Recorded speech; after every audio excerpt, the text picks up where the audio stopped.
L'actualité chez nous, c'est la signature aujourd'hui du protocole de préfiguration de l'ANRU, l'Agence nationale pour la rénovation urbaine de Cap Excellence. Un protocole qui donne les pleins pouvoirs à la communauté d'agglomération puisque c'est elle désormais qui sera en charge de la suite du programme des rénovations urbaines des Abîmes, de Pointe-à-Pitre et de Bémao. Un transfert de compétences qui permettra l'amélioration de l'habitat et du cadre de vie. Alors comment va s'opérer cette transition entre les villes et la communauté d'agglomération Cap Excellence? Quelques éléments de réponse avec ce reportage d'Alex Robin et Paul Labeka.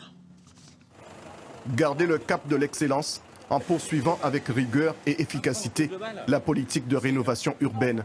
Pointe-à-Pitre et Abîmes vont terminer le cycle actuel avant d'entamer la seconde phase d'élimination des zones sensibles.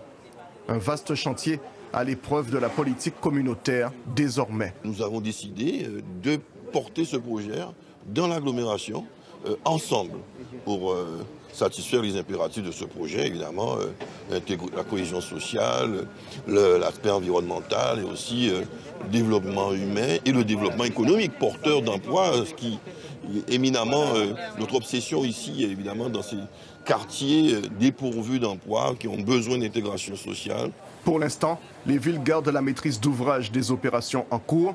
Cap Excellence assurera la cohérence en attendant de prendre toute sa place dans le prochain volet. Ce qui permet à nos trois territoires d'envisager de poursuivre des transformations qui, en plus, ont du sens en commun.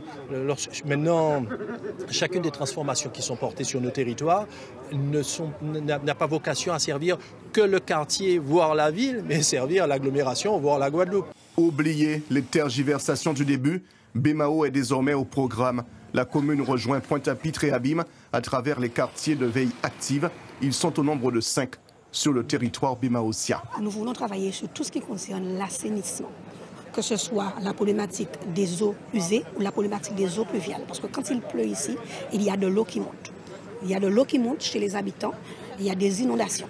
Nous voulons aussi faire en sorte qu'il y ait un autre cadre de vie pour qu'il y ait des trottoirs partout. Pour que lorsque les enfants se rendent à l'école, que ces enfants-là soient en sécurité.